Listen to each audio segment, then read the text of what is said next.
Good morning students. आज हम पढ़ेंगे पाठ नंबर 3 हिमालय की बेटियां, जिसके लेखक हैं नागार्जुन। इस पाठ में लेखक नागार्जुन ने कहा है कि हिमालय और उससे निकलने वाली नदियों के बारे में बताया है।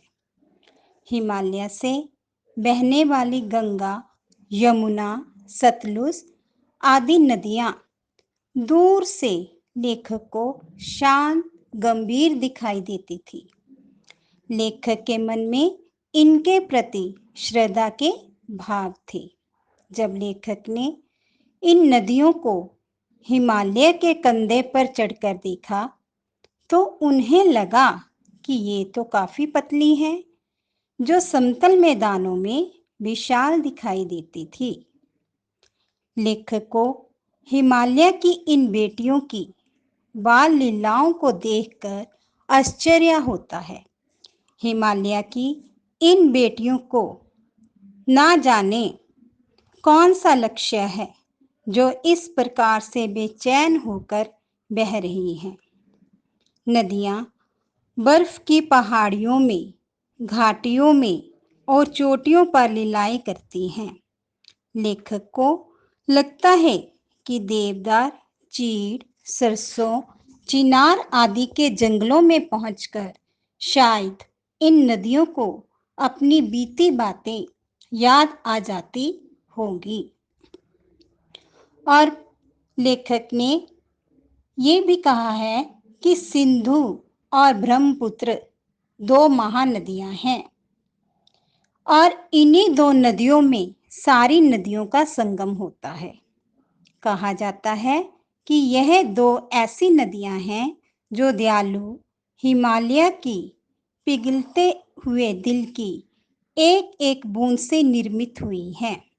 अर्थात कहने का मतलब है कि हिमालय से जो बर्फ पिघलती है उसकी एक एक बूंद से ये नदियां बनी हैं। इनका रूप विशाल है। इनका रूप इतना लुभावना है कि सौभाग्यशाली समुद्र भी पर्वतराज हिमालय की इन दो बेटियों का हाथ थामने पर गर्व महसूस करता है। अर्थात हिमालय को ससुर और समुद्र को उसका दामाद कहने में भी लेखक को कोई झिझक नहीं होती। संस्कृत के महान कवि कालिदास को भी नदियों का सजीव रूप पसंद था। काका कालेलकर ने नदियों को लोक माता कहा है, क्योंकि माता का दर्जा सबसे ऊपर माना गया है। लेकिन लेखक इन्हें माता से भी पहले बहन, बेटी और अपनी प्रेमिका के रूप में देखते हैं। आज यात्रा के समय लेखक की तबीयत कुछ खराब हो गई, तो जब भी वो कभी उदास हो जाता था तो वो सतलुज के किनारे जाकर बैठ जाता था। आज भी उसी तरह हुआ कि आज उसकी तबीयत कुछ ढीली थी, तो इसलिए वो सतलुज के किनारे दोपहर के समय जाकर बैठ गया और उसने अपने पैर पानी में लटका दिए। तो थोड़ी ही देर में उस प्रगतिशील जल ने उस पर असर डाला और उसका तन और मन दोनों तरोताजा हो गए और वह कुछ पंक्तियां गुनगुनाने लगा।